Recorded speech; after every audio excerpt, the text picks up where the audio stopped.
Hello, and welcome to a new episode of From the Honeycomb, a podcast that creates a spark of positive energy.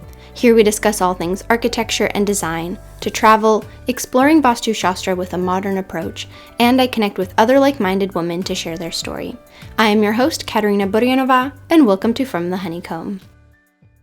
On today's episode, I am joined by Ben Norkin, licensed architect, entrepreneur, and ARE exam guru, here to talk about how the licensure journey plays a key role in becoming a self-employed architect.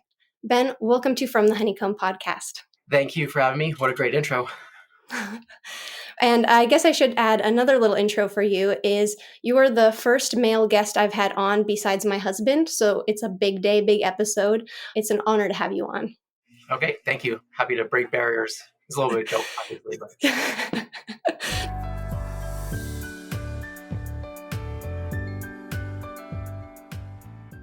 And as we begin every episode, we like to take a moment to ground down and think of something we are grateful for to kind of start the episode on a positive note. So, Ben, what are you grateful for in the present moment? I guess I'll say a big thing and a small thing. The big thing is I'm grateful for the fact that I'm able to be self-employed and be doing entrepreneurial stuff. And so a lot of that's hard work, but then there's a lot of that goes into it that was beyond my control, that things all the things that make you successful that you sort of get just from the way you are, or, society, like other bigger things that sort of are not in my control that sort of worked out in my favor. And then today in the present moment, I'm grateful that my wife has my daughter out on some errands and my son is playing across the street. So I get an hour to do what I feel like doing, which is talking to you. Oh, I love it. I love it. Well, good.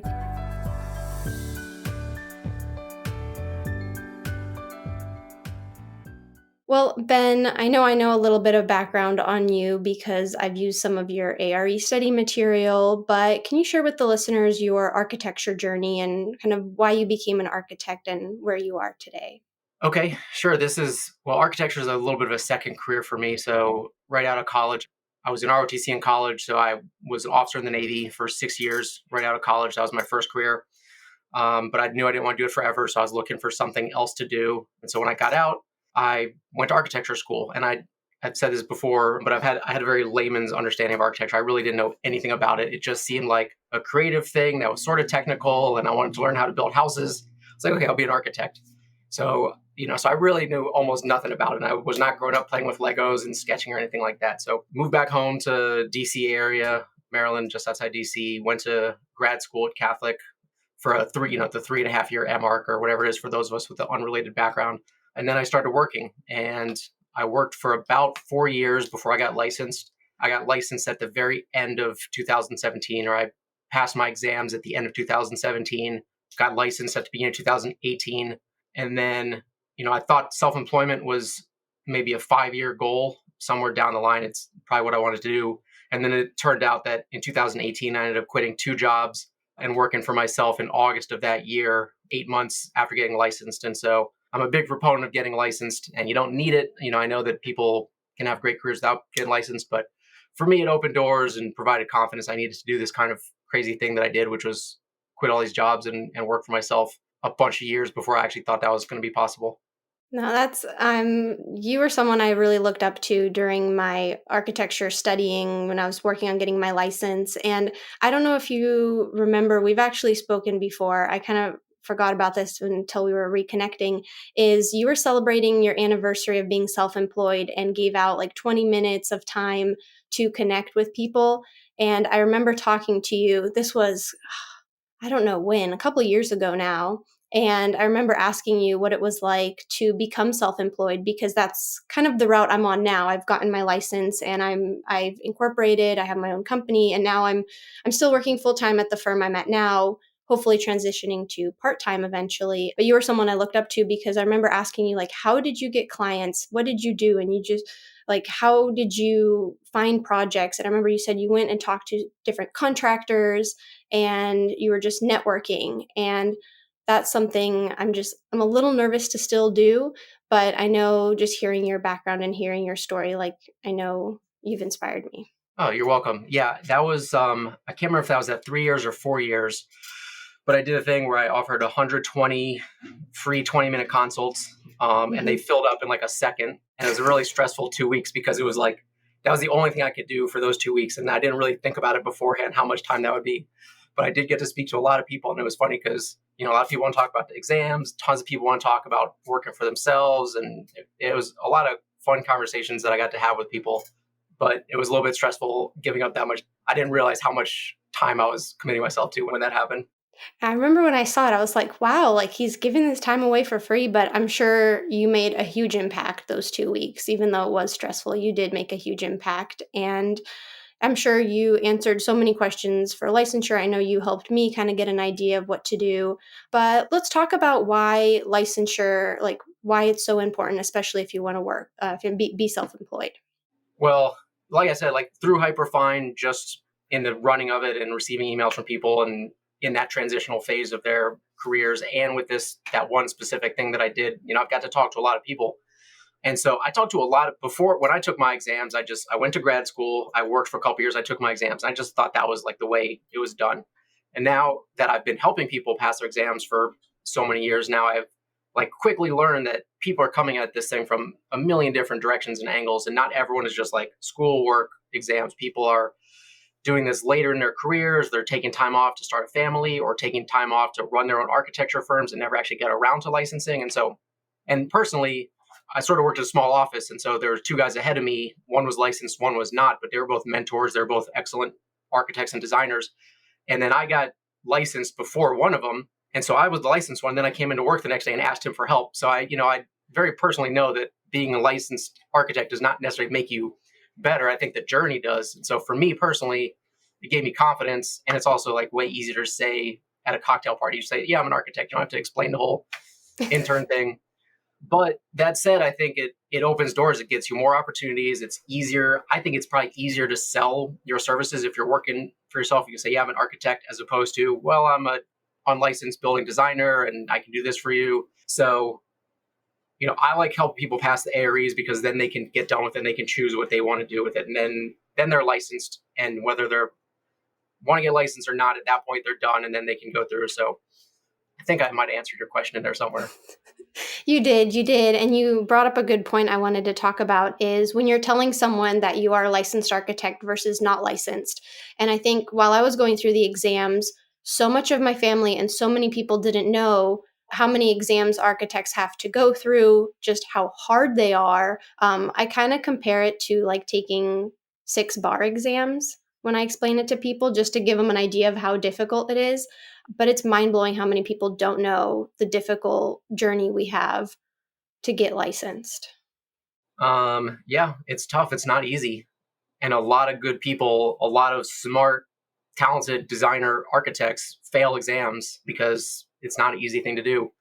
Though when I was going through the exams, I looked at it like you need 3 things to be an architect. You need to get your degree, you need to finish your hours, and you need to pass your exams. And so by the time you're done with your degree, you're already a third of the way there. And then around the time I was doing my exams, I was more or less done with my hours. So I was like, okay, I'm 2/3 done. Now I just have 5 exams to go. I was a transition person, so I was able to do it. I started at 4.0 and then went to 5. So I was able to do it in 5. So by the time I had done 3 out of the 5 exams, I was like, oh, I've got 67% because of school and AXP, and then then another 60% of that last third percent, then I'm 60% done with the last 30%. So I was like, yeah, I'm almost there. I'm like 90% of the way there. That is an amazing mindset. I never would have thought consider architecture school one, consider getting all my internship hours as one, and then, oh, I'm already 2/3 of the way done. Man, I wish I had that mindset going in because I did I did not. And coming from California, I did the ARE 5.0s. As you mentioned, if anyone listening is unfamiliar, the ARE exams, they have different versions. And around the time, Ben, you were taking yours, they were transitioning from 4.0 to 5.0. And you could transition where certain ones counted for the other ones. I started 5.0 right when it first came out, and I just finished getting licensed last year. And I don't know where my thought was going on that whole process, but the 5.0 transition, I'm sorry, I totally lost my train of thought now. Well, that's one of those serendipitous things that I sort of mentioned earlier that Hmm.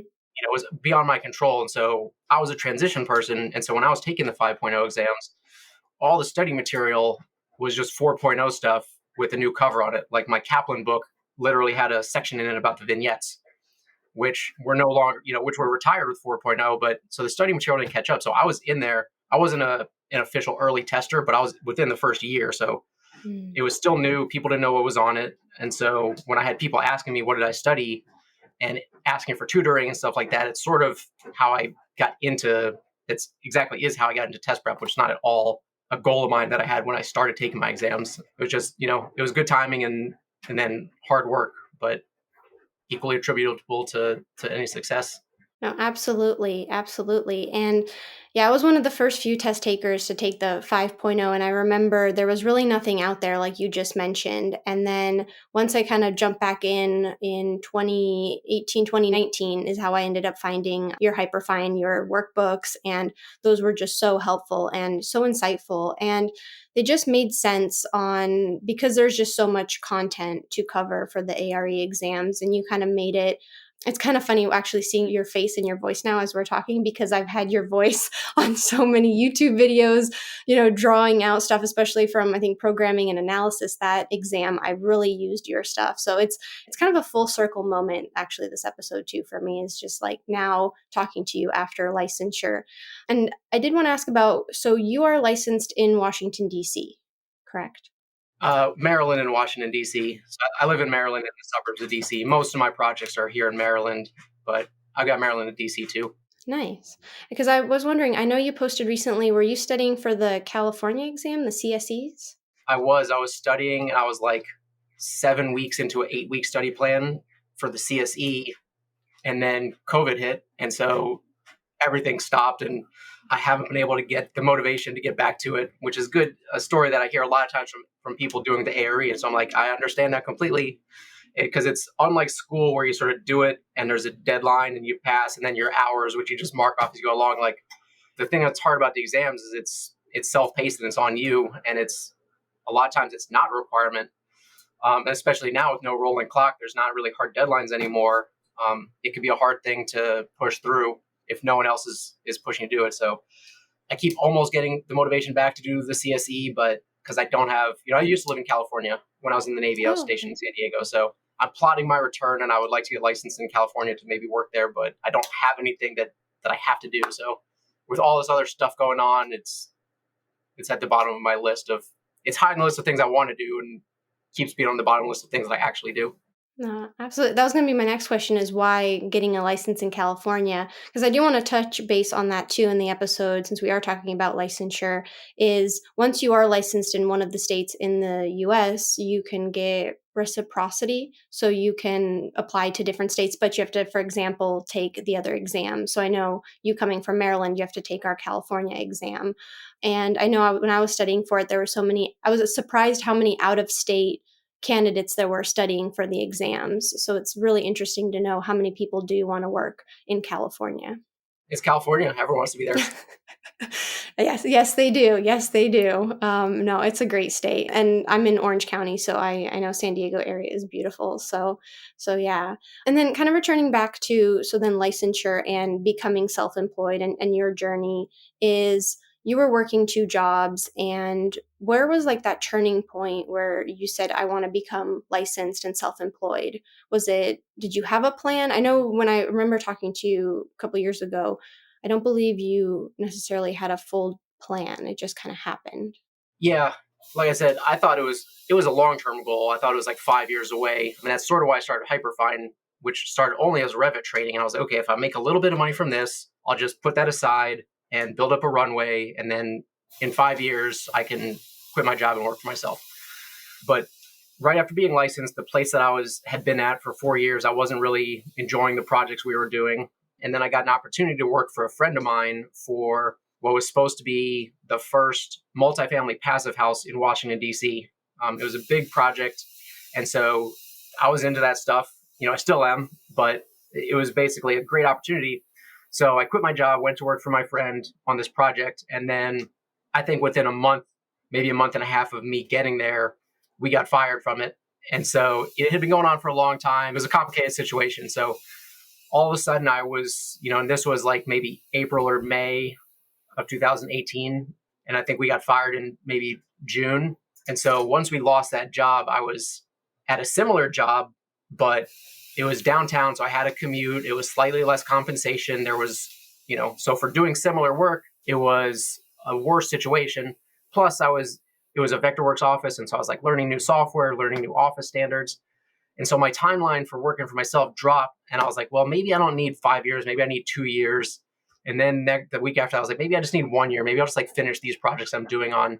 And then I just had one day where I did some task that took me all day in Vectorworks that I could have done in like a minute in Revit. And I was like, well, what did I really learn? Like, then I sort of asked myself, like, okay, you keep thinking you need more time, but what specifically do you need to learn before you work for yourself? And I couldn't think of one specific thing. Like, yes, in general, I would like more experience. I would like to learn more things, but I didn't have a list of things that, or I couldn't come up with a list of actual specific things. So I was like, okay. So I talked to my wife, and from that point, it was 10 days when once I was like, oh, actually, maybe I can do this. So, and then once I had that idea, then it was like no time. Also, it was 10 days later, I ended up quitting and working for myself. Wow. And I should say, to our conversation about what you do when you first work for yourself, I actually have this on a blog on my site about how to make money in your first weeks and months of being self-employed. And so the place I quit, the second job I quit, the guy I worked for is, what I consider the best architect that I personally know. He's a friend, mentor, excellent architect. It just wasn't a great fit for me at that time. And once we lost that big project, it was a little bit expensive for him to keep me on salary as well. So it sort of worked out for both of us. So one of the things I did is that I still worked hourly to finish up the projects I had. So yes, I was technically self-employed, now a contractor, but I had a little bit of income from that. Hyperfine was making about $10 a day. So that was, covers like a Good. grocery trip or something once a month. Yeah. And then I had various other things, and it gave me more time to go out and find projects, which I don't know, that's what you have to do. I'll provide a link in the show notes for that article or for your blog post so listeners can listen to it. Yeah, that was it. That was the story. I mean, it's what I tell people, obviously, if you're going to do this, maybe it's better to have a plan, have some money saved up. But at the same time, it was probably a good time to do it. Just the economy was pretty strong. There were jobs, there were projects. And I had, I always had to mention that like my wife works full time. So so she had a salary. I had a little bit of money coming in. And the worst thing that could have happened at that point is that I would just have to go get another job. Like we weren't at risk of losing our house. We weren't at risk of not feeding our kids or kid. Yeah, we had 2 kids at that point. So yeah, we weren't at risk of like really terrible things, knock on wood. Maybe I would have had to go get another job. No. And did you start out as a sole proprietor or did you incorporate? No, I started as a sole proprietor because it was the easiest thing, which is pretty much how I make most decisions. It's like, what's the easiest, least barrier to entry? And I just, what year is this? 2023. In 2022 was my first year incorporated because I came in S Corp because it's ideal for taxes. So that'd be my one bit of advice. If you're going to start working for yourself, is incorporate right away. Because if you want to become an S Corp for the tax savings, you can usually do that retroactively, but only up to the point that you have an LLC. You can't retroactively make yourself an S Corp while you were technically a sole proprietor. Interesting. I know in the state of California, architects can't be an LLC, which is why I steered clear of LLC. I don't know if you know why by any chance. I don't know why, and so I know every state is different. Yeah, so I'm not giving actual legal advice, but if you're in a state where, and some places that has to be like, I think in most cases you can pretty much always be a sole proprietor, but in most cases you usually can be an LLC, and so definitely that's something to check out, like the business entity that you're allowed to use and what you should use. But I know plenty of sole proprietor architects, and I talked to other architects right before I quit and right after about how they did, and people do all kinds of stuff. Like some guys don't even carry insurance. They just have limited liability in their contracts. And there's all kinds of different things. So don't necessarily be scared of being just a sole proprietor. I did it for 3 years and I only changed because I wanted some tax benefits of becoming an S Corp. No, yeah, there's definitely the benefits. And yeah, I went right away S Corp. It is definitely more upfront financial decision. I think I'm a little bit overwhelmed with how much more I just getting set up and the fees to get set up as versus sole proprietor. I know you can just really get just a business license in your town, right? I don't know how much work a sole proprietorship takes. Yeah, here in Maryland, it was pretty hands off. I didn't need anything. I filed as a DBA. So I practice as Ben Nork in architecture, but as a sole proprietor here and probably most places, everything just goes on your personal tax returns. You put I use QuickBooks Self-Employed to track my expenses. I opened up a new business checking account. I got a credit card that I use only for business. So all my expenses are pretty easy to keep track of. And then you just get a Schedule C that you put, with your regular old 1040 that you do for your family. So for people who don't know, once you're an S Corp, you have to be on salary. So you need a payroll service to pay yourself salary. That usually means you also now have to pay unemployment taxes. You've got to pay the registration fees for being an LLC. Here in my state, I had to then register as a business with the Department of Labor, with the license, two different places with the Department of Labor, maybe with the Treasury Department here in Maryland as well. I can't remember. It was a bunch of kind of like pain in the ass kind of stuff for saving a big percentage of your FICA and Medicare taxes. Yeah. No, yeah, there's definitely benefits to S Corp for sure. And you brought up, I wanted to ask actually a point is, so when you are setting up as a sole proprietor, some of the contracts you use, did you use AIA contracts when you first started out, or did you make your own? Um, Probably a little bit of everything. So I joined Entree Architect for a little bit, and I downloaded some of their free stuff. And so one of the things is a contract. And so I started with that. And then actually the first client I ever got for myself, working for myself, happened to be a lawyer, a contracts lawyer. And so at some point in the process of that job, she owed me for additional services. I was like, how about you just review my contract instead? So I did have, Oh, I started with the Entree Architect. I put in my own things that I wanted just from my limited experience and talking to other architects. And then I had an actual contracts lawyer review it. And so I like my contract, but the fact is, like, here outside DC, it seems like 75% of my clients are lawyers. I feel like if someone's going to sue me, then the contract's not going to probably like save me too much. So I try to tell people, don't be too scared of this kind of thing. Like, do a mhm. good job, and some stuff is out of your hands, but don't let this kind of stuff be a barrier. Be smart, but don't let this be a barrier to doing what you want to do.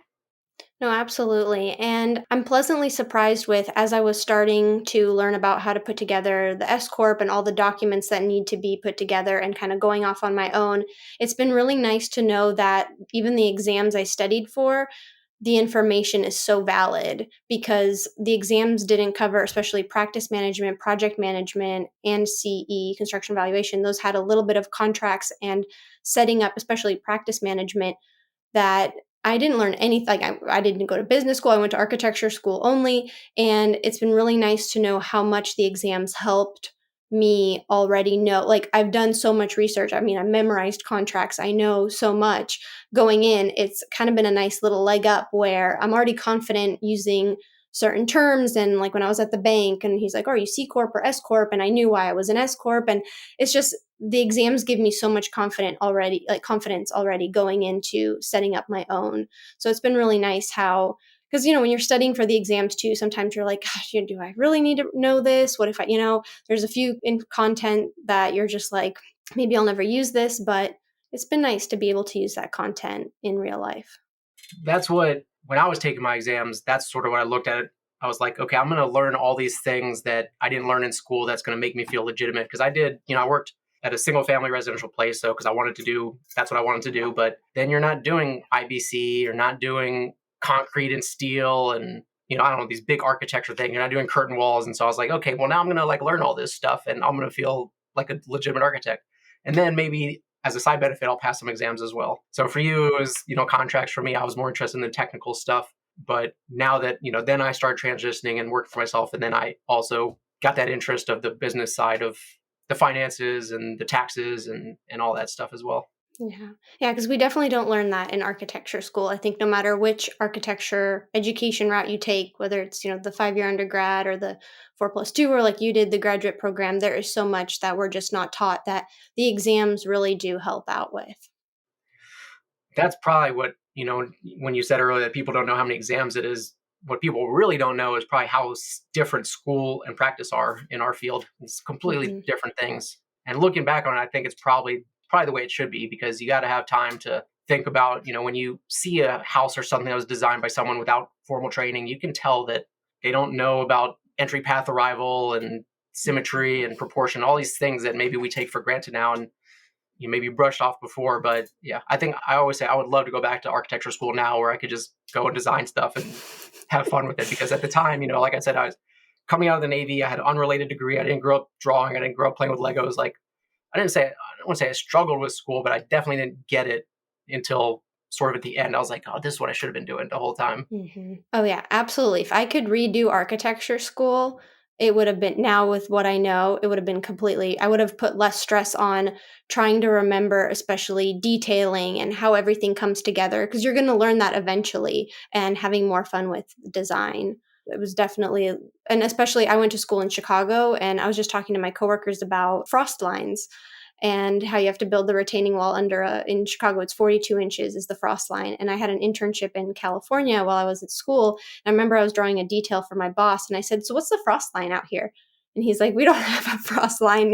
You're good. You just need barely a foot of concrete. And so there's definitely, you just eventually learn so much more in practice.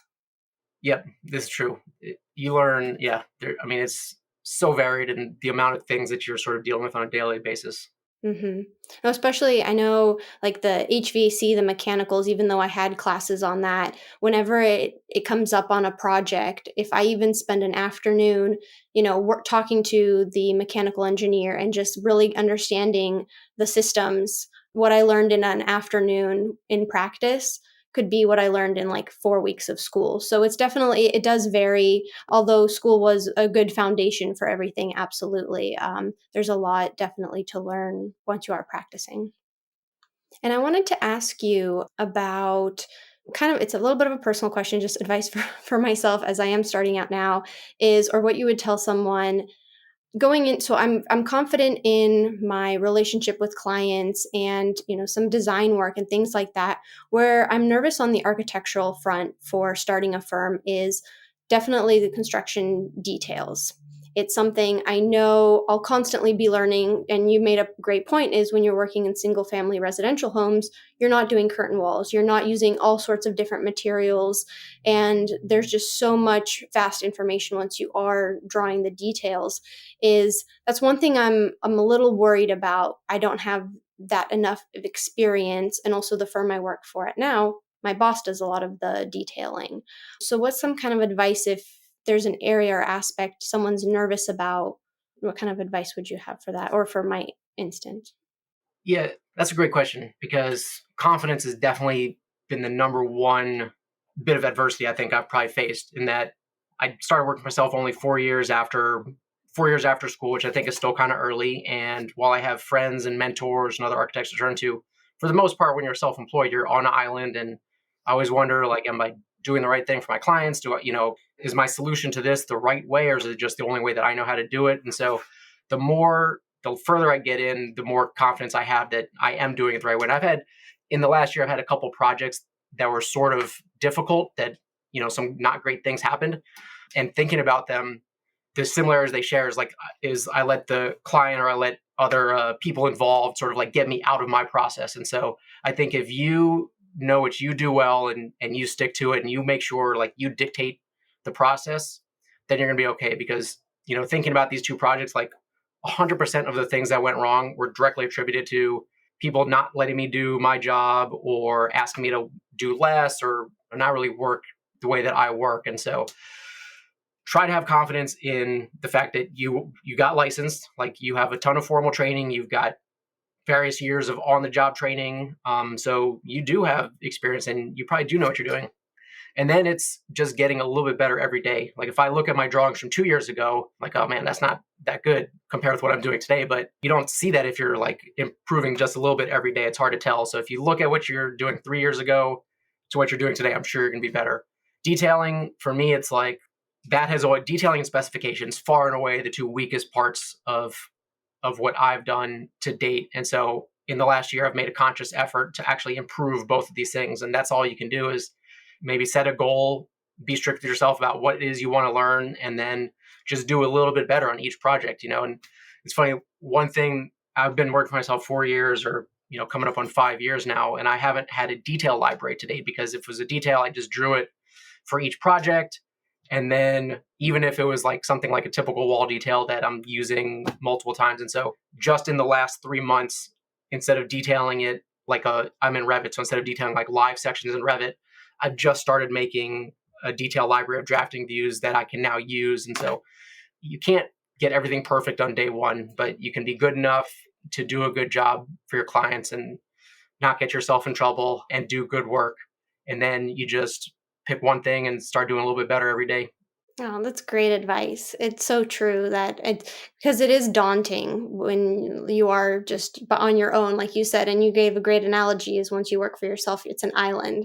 Because I've kind of already started to have that mindset at my current job is, something will come up and I'll have a question and I'll be like, well, what would I do if I was working by myself right now? And I can't turn to my two coworkers, which similarly is one is licensed and one isn't licensed. So back to what you were talking about your journey, so, and I'm licensed now, and I have to ask my unlicensed coworker who's been in the field for, almost as long as I've been alive, you know, what would I do in this situation? So it's definitely, I like what you said about confidence too, and just keeping confident because I know even as a young female, and I look much younger, I think for my age too, is the confidence I bring to a job site or when I'm, in a meeting is something I'm definitely just thinking back on. I've done the exams, I've done school, I have X amount of years of experience, and yeah, just confidence. I like your advice. Yeah, and that's another barrier that you deal with that I don't have to worry about. But I will say, I think I'm about 10 years older than you. So by the time you Yeah. are my age, you're going to be dominating. Thank you.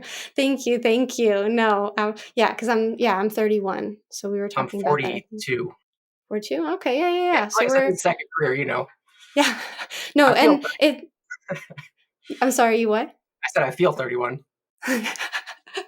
Well, what's interesting is the episode before you that's going to come out with a guest is actually a friend of mine from college, and she did architecture school with me, and then she joined the Navy, and she's now a Navy officer who does architecture. She got licensed. She also used Hyperfine to get licensed, and now she's a You got to put me in touch with her. I gotta talk Navy with her. yeah.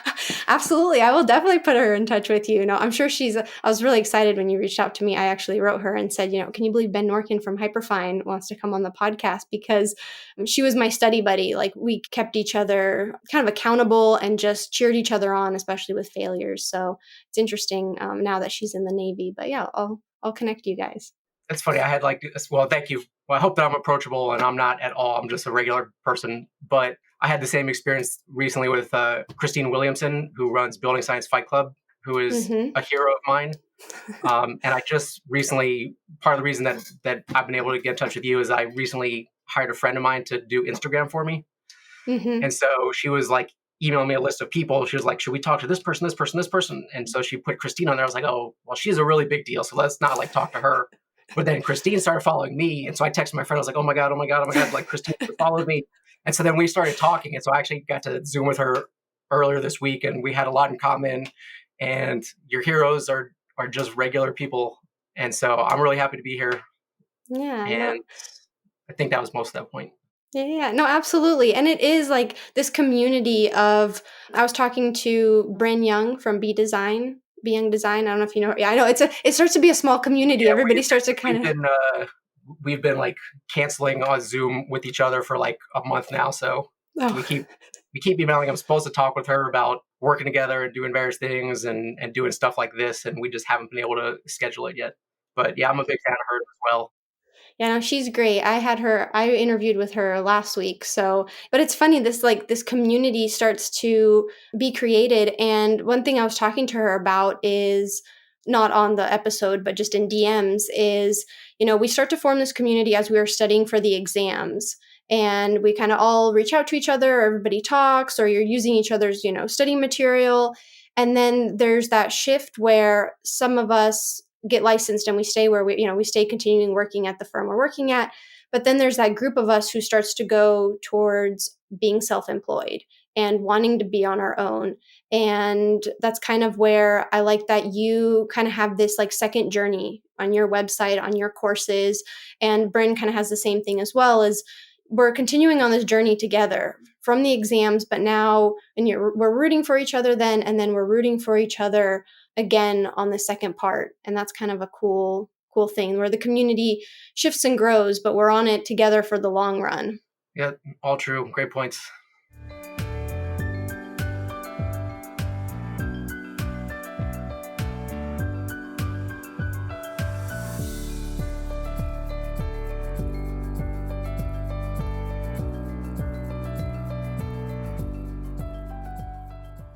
it's been a journey, for sure, for licensure. I know it sounds like for you as well. And would you have any advice for someone who, I guess, kind of just to kind of conclude the episode, some advice for someone who is planning on going off on their own and is maybe in the midst of their licensure journey? I think we've covered a bunch of good stuff. I don't know if I have any specific things to say. It's not like a checkbox like do X, Y, and Z. You sort of have to make that decision. And okay, one other little thing is that a dollar saved is a dollar earned. And so when I first started working for myself, one thing we did is I watched my son one day a week instead of hiring a nanny. And so then I didn't have the burden of earning that money to then pay the nanny. And so because we didn't know what was going to happen. So one thing you can do is reduce your expenses. And if you've got a family and kids, maybe that's not the easiest thing. If you're single or unattached, it might be a little bit easier, even if it doesn't feel that way. So yes, you got to figure out how to earn money because, like I said, like that next paycheck, when you quit your job and then in 2 weeks you don't get a paycheck, like that 2 week goes really fast. But you can also save money in other ways. My boss, when I had one of my first jobs, said that like if you win $1,000, what do you do with it? And everyone thinks, okay, I'll buy this, or maybe I'll save it, or everyone thinks how they're going to spend it. But really, the answer is that's $1,000 you don't have to now earn. So maybe that's your vacation time, or that's just time that you don't have to work. So keep that in mind when you try to think about your budget for the next year or where you're going to get income from. Think how much you can reduce. But it's different stresses, finding the jobs, getting paid, dealing with the S Corp stuff or LLC and all these things. Like it's just different stresses that you have with a real job. But I would take this 7 days a week. It's so much better. Being able to go to the grocery in the middle of the day if I want to, get my kids from school if they're sick, or do all these things, go get the vehicle emissions tested and not have to take time off work, not have to call in sick, not have to do Zoom meetings. I guess we all do that sometime, but it's just the problems and the challenges I think with being self-employed are so much better than the problems and challenges and stresses of having a real job. I still don't think I have a real job, even though I got 2 of them. No, absolutely. I agree with all of that, and I'm so looking forward to that for myself as well because it sounds like a luxury. Like even just those little things you said, time is so valuable, and when you are self-employed, what you do with your time is there's just so much value to that.